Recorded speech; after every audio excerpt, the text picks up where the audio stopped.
नमस्कार दोस्तों, स्वागत है आप सभी का एक बार फिर से आपके अपने YouTube चैनल पोद्दार बायोलॉजी में, जहां पे हम लोग शुरू करेंगे विजय आरंभ बैच। और इस विजय आरंभ बैच के आज पहले वीडियो में, पहले सेशन में आज आपको कुछ महत्वपूर्ण प्रश्न को बताया जाएगा। और ये जितने भी प्रश्न है ये कई बार बोर्ड परीक्षा में पूछे जा चुके हैं। जैसा कि पिछले वीडियो मैंने बताया था कि 15 साल के अनुभव में मैंने कई बार है ना प्रश्नों को देखा है कि किस तरह से क्वेश्चन रिपीट करता है, किस तरह से इंपॉर्टेंट क्वेश्चन है, कैसे बार बार रिपीट करके पूछता है। ठीक है, तो ये जो आपको प्रश्न आज बताया जाएगा, 2-3 क्वेश्चन जो भी है, तो ये सारे के सारे क्वेश्चन जो है आपको आने वाले बोर्ड परीक्षा 2026 के लिए बहुत ही ज्यादा महत्वपूर्ण है। बस उसमें जो भी पूछा जाता है उसका सटीक आंसर होना चाहिए, ज्यादा लिखने की आवश्यकता नहीं होती। कुछ बच्चे ये कंफ्यूजन रहता है कि क्वेश्चन तो पढ़ लिए सर लेकिन याद ही नहीं होता है। अब याद भी कर लिए तो उसको शुरुआत कहाँ से करें, लिखे कहाँ से, शुरू कहाँ से करें, खत्म कहाँ पर करें, ये भी कंफ्यूजन रहता है। तो आइए ना आपको हम एकदम सटीक भाषा में, एकदम सरल भाषा में बताते हैं। आइए देखते हैं कौन कौन सा प्रश्न है, इसको पहले शुरू करते हैं। तो चलिए देखते हैं, आपका प्रश्न है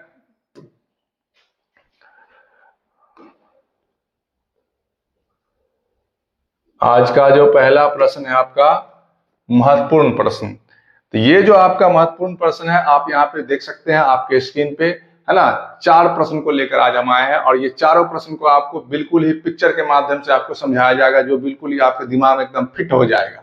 अब देखिएगा यहाँ पे क्वेश्चन पहला आपका बता रहा है कि पहला प्रश्न कहता है कि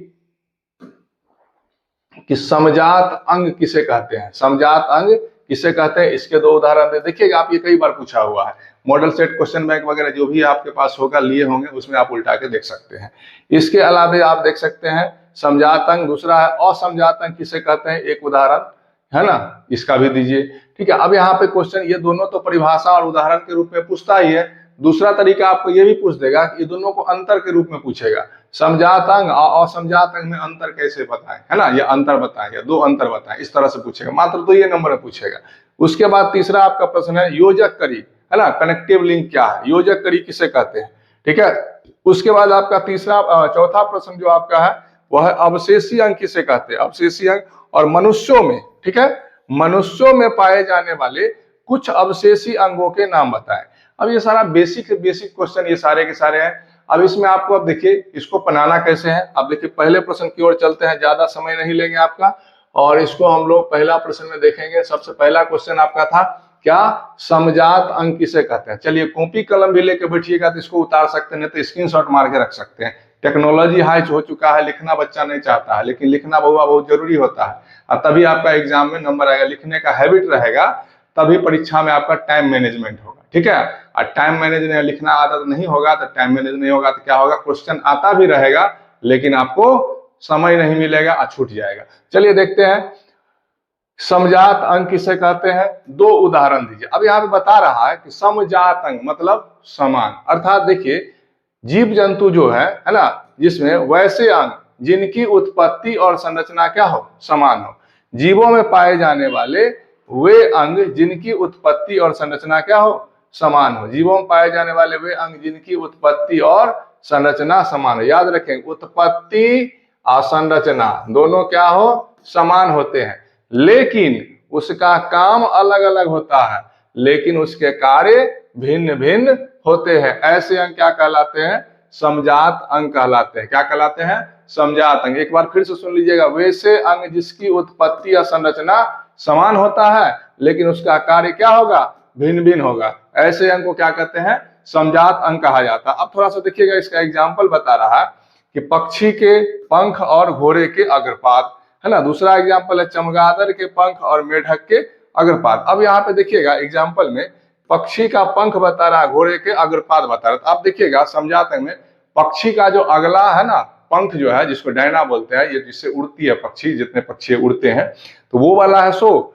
और दूसरा क्या बता रहा है, घोड़ा का अग्रपाद, तो घोड़ा का जो अगला पैर है, ये दोनों क्या है, दोनों क्या है, उत्पत्ति संरचना दोनों का सेम है, यानी कि दोनों क्या है, उसका अग्रपाद ही पक्षी में जो है, पक्षी का अगला पैर वो रूपांतरित होकर के क्या हो गया है ना, डैना बन गया, पंख बन गया है। जबकि घोड़ा में क्या है, वही अग्रपाद उसको चलने में काम देता है। अब सिंपल सा मानव में भी देखिएगा, हम लोगों में भी अग्रपाद जो है, हम लोग का अगला वाला जो है पैर वो क्या हो गया है, दोनों हाथ के रूप में चेंज हो गया है, हम लोग उसको हाथ के रूप में उपयोग करते हैं। ठीक है, तो यहाँ पे यही बता रहा है पक्षी के पंख और घोड़े के अग्रपाद। अब यहाँ पे दोनों का उत्पत्ति संरचना क्या है, लगभग समान है। अब यहाँ पे क्या है, दोनों का काम क्या है, तो अलग अलग है। घोड़ा चलने में काम करता है, उसका अगला पैर का उपयोग करता है, जबकि पक्षी क्या है, उड़ने में करती है ना। इसी प्रकार चमगादड़ का देख लीजिए पंख है ना, चमगादड़ भी क्या है, उड़ने में। हम चमगादड़ स्तनधारी है, लेकिन चमगादड़ का अगला पैर क्या है, पंख की तरह है, वो उड़ने में काम लेता है।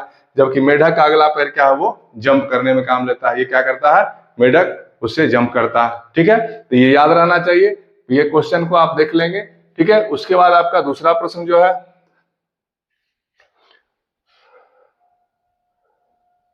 इसको थोड़ा सा हम पिक्चर के माध्यम से समझ लेते हैं। देख लीजिए यहाँ पे, है ना, समझात अंग में आप देखिएगा तो घोड़े के अग्रपाद और पक्षी के पैर। आप यहाँ पे देखिए चमगादड़ का ये वहां पे पंख बता रहा है, चमगादड़ का पंख, और यहाँ पे बर्ड का यानी कि ये पक्षी का देख लीजिए यहाँ पे क्या बता रहा है, पंख। ये दोनों का क्या है, समझात अंग है। अब यहाँ पे आप देखोगे इसी तरह जो है कुछ पादप का एग्जाम्पल दे देता था। पादप में आप देखिएगा, है ना, कुकुरबिट्टा के प्रतान और बोगनवेलिया के कांटे। तो बोगनवेलिया ये जो है पुष्प आपको दिख रहा है, ये बोगनवेलिया का फूल है, इसमें कांटा जो होता है वो, और कुकुरबिट्टा में ये प्रतान जो है ये, है ना, देखते हैं लता वाला जो पौधा होता है, जो है ना लता जिसमें रहता है ना, ऊपर चढ़ने के लिए क्या होता है पौधे में, है ना, ये वाला जो भाग जो होता है वो लता को क्या करता है, सपोर्ट देता है, पकड़ने के लिए आगे ऊपर चढ़ कर, है ना, बढ़ने के लिए क्या करता है, सपोर्ट देता है ना। तो इसका काम है सपोर्ट देना। जबकि यही जो है ना, बोगनवेलिया का फूल जो है, जिसमें ये क्या होता है, यही कांटा के रूप में बदल जाता है, जो क्या करता है, पादप को, है ना, सुरक्षा प्रदान करता है।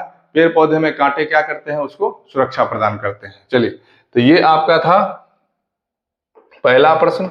दूसरा आप देखोगे तो दूसरा प्रश्न आपका जो है क्या था, असमजात अंग। दूसरा प्रश्न आपका है असमजात अंग। दूसरा प्रश्न असमजात अंग है। तो यहाँ पे आप देखेंगे वैसे अंग जिसकी उत्पत्ति और संरचना क्या हो, भिन्न होते हैं। उत्पत्ति और संरचना क्या है, भिन्न है। उसमें क्या था, उत्पत्ति संरचना समान था समझात अंग में, इसमें क्या है, भिन्न है। लेकिन उसका काम क्या है, इसमें समान है, जबकि उसमें काम क्या था, अलग अलग था। अब यहाँ पे बता रहा है कि जिसकी उत्पत्ति और संरचना भिन्न है लेकिन उसके कार्य समान होते हैं, ऐसे अंगों को क्या कहा जाता है, असमजात अंग कहते हैं। क्या कहते हैं, असमजात अंग कहा जाता है। जैसे देख लीजिए पक्षी के पंख और कीटों के पंख। अब यहाँ पर देख लीजिएगा कि पक्षी का जो पंख है अगला, वो अग्रपाद रूपांतरित हुआ है, और कीट का जो है वो क्या है, कीट का जो ऊपर वाला जो होता है शरीर का भाग, ऊपर का खोल, उसी से पंख निकल जाता है उसका। ठीक है, तो कीटों के काइटिन जो होते हैं वो पंख के रूप में चेंज होते हैं, तो कीट के पंख हो गए।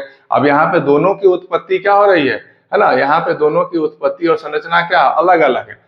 पक्षी में अग्रपाद रूपांतरित हो गया, कीट में शरीर के ऊपर वाला आवरण रूपांतरित हो रहा है पंख के रूप में, लेकिन दोनों का काम क्या है, समान है। यहाँ पे क्या बता रहा है, कार्य समान होना चाहिए, तो दोनों के कार्य क्या है, समान है। यहाँ पे इसको क्या बोलते हैं हम, असमजात अंग बोलेंगे। अगर इसी को आपको, ये दो प्रश्न हुआ, समजात अंग और असमजात अंग। अब इसी में आपको अगर अंतर करके पूछ दे तो सिंपल सा है बिल्कुल, है ना, घबराना नहीं है। इसको क्या करना है, अंतर, ये बॉक्स बनाएंगे इस तरह से, और यहाँ पे है ना समजात अंग और यहाँ पे असमजात अंग लिखेंगे। ठीक है, और दोनों का परिभाषा लिख देंगे और नीचे में दोनों का एग्जाम्पल लिख देंगे। बात वही हो गया, इसमें भी आपको नंबर मिलेगा। अगर परिभाषा पूछता है तो इस तरह से बनाएंगे, इसमें भी नंबर मिले। देखिए एक प्रश्न को डील करेंगे, किसी भी तरह से अगर आपको पूछेगा तो आप इसको बता सकते हैं। चलिए आइए नेक्स्ट क्वेश्चन की ओर चलते हैं। अगला प्रश्न हमारा है, अब इसका हम, है ना, अगला प्रश्न आपका है योजक करी। ठीक है, योजक करी अगला प्रश्न क्या है, योजक करी। ठीक है, योजक करी में आप देखोगे तो योजक करी किसे कहा जाता है, योजक मतलब होता है जोड़ना, अर्थात कनेक्टिव लिंक, अर्थात इसे कह सकते हैं जोड़ने वाला।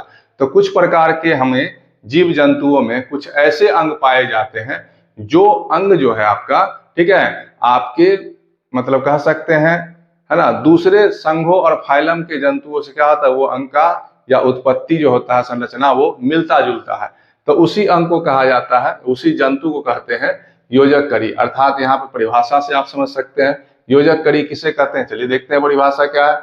ये बता रहा है कि वैसे जंतु जो दो दलों या दो दल मतलब दो वर्ग या दो संघों के जिसमें लक्षण पाए जाते हैं, ठीक है, उसे योजक करी कहते हैं। तो ऐसे जंतु, ऐसे जीव जिसमें दो वर्गों या दो संघों के गुण पाए जाते हैं, यानी दो प्रकार के जीवों के लक्षण पाए जाते हैं, उन्हें क्या कहेंगे, योजक करी हम मान सकते हैं। जैसे एकिडना यहाँ दिया हुआ है, एकिडना, एकिडना एक प्रकार का है ना, क्या है, स्तनधारी है, लेकिन एकिडना क्या है, अंड प्रजक है, अर्थात ओविपेरस, ये अंडा देने वाला जीव है, लेकिन है क्या, स्तनधारी। अब एक चीज और यहाँ पे याद रखेंगे आप लोग कि जितने भी स्तनधारी है वो कोई अंडा नहीं देता, सभी जरायुज होते हैं, है ना, बच्चे है ना जनन करने वाले होते हैं। जितने स्तनधारी है मैमल से वो क्या है, बच्चे जनन करने वाले हैं, जरायुज होते हैं, इसको सजीव प्रजक भी कहा जाता है।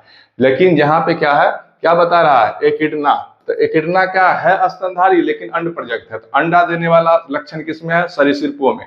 तो एकिडना क्या हो गया, सरीसृप, और स्तनधारी है तो स्तनधारी मैमल्स।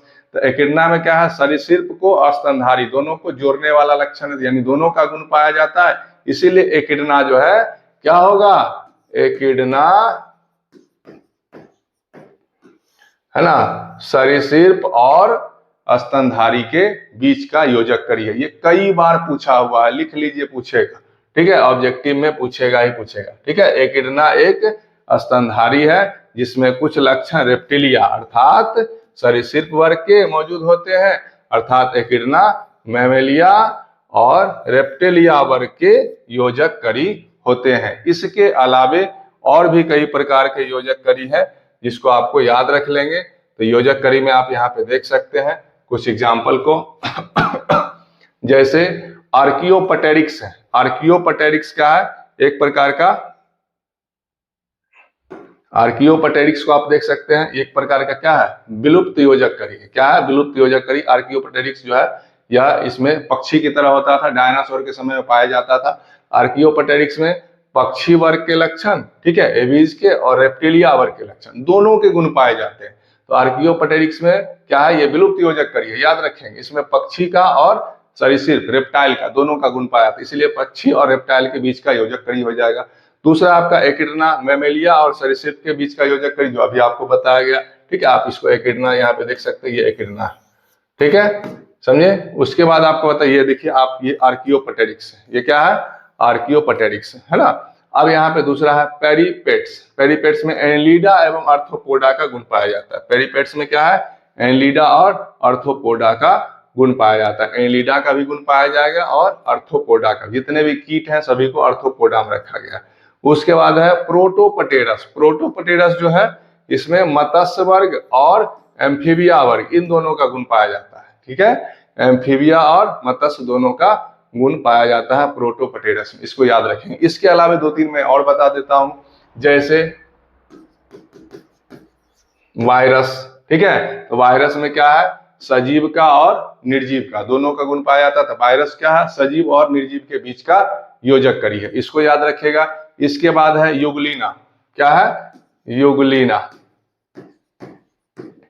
युगलिना। तो युगलिना किसके बीच का योजक करी है, तो युगलिना जो है इसमें पादप और जंतु दोनों के बीच का योजक करी माना जाता है। युगलिना में जो है पादप का गुण भी पाया जाता है और जंतु का गुण भी पाया जाता है। युगलिना जो है जब प्रकाश मिलेगा तो प्रकाश संश्लेषण कर लेता है, और जब प्रकाश अनुपस्थित होता है तो क्या होता है, जंतु की तरह उसमें पोषण होता है। तो ये पादप और जंतु दोनों के बीच का योजक करी इसको मान सकते हैं, है ना। वायरस को सजीव और निर्जीव के बीच का योजक करी मान सकते हैं, ठीक है। ये सभी आपको याद रखना है, क्योंकि आपको ऑब्जेक्टिव टाइप में इस सभी से रिलेटेड क्वेश्चन आपको आ सकता है। चलिए नेक्स्ट प्रश्न की ओर चलते हैं। अगला प्रश्न आपका है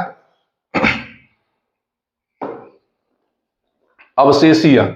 अवशेषी अंग क्या होता है इसको समझना है। अवशेषी अंग क्या है इसको जरा देख लेंगे। अवशेषी अंग जो है ये क्या होता है, अवशेषी अंग किसे कहते हैं, मनुष्य में पाए जाने वाले कुछ अवशेषी अंग के नाम बताए। तो सिंपल सा है, वैसे अंग जो किसी जंतु में क्रियाशील थे लेकिन विकास के क्रम में ये अंग किसी अन्य वर्ग के जंतुओं में क्रियाहीन रूप में मौजूद हैं, ऐसे अंगों को अवशेषी अंग कहते हैं।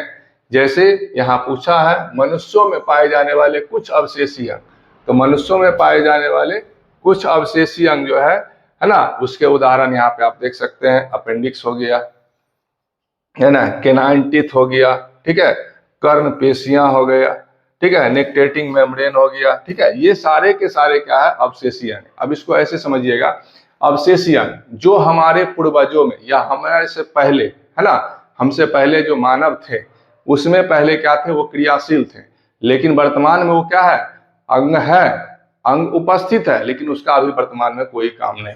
उसे क्या बोलते हैं, अवशेषी अंग कहा जाता है। ये याद रखेंगे। जैसे अपेंडिक्स, पहले अपेंडिक्स जंतुओं में, जानवरों में अभी भी उपलब्ध है, उसका काम होता है सेल्यूलोज का पाचन करना, लेकिन वर्तमान में हम लोगों में सेल्यूलोज का पाचन करने के लिए अपेंडिक्स की कोई आवश्यकता नहीं है। लेकिन अपेंडिक्स क्या है, अवशेषीय अंग है, कभी दिक्कत होता है तो उसको काट के हटा दिया जाता है ऑपरेशन के माध्यम से। तो ये सारे के सारे क्या है, अवशेषीय अंग। इसी प्रकार आप देखोगे दांत में केनाइन टीथ, जो आगे भेदक जिसको बोलते हैं, है ना, भेदक दांत जो है उसका कोई उपयोग नहीं है ना।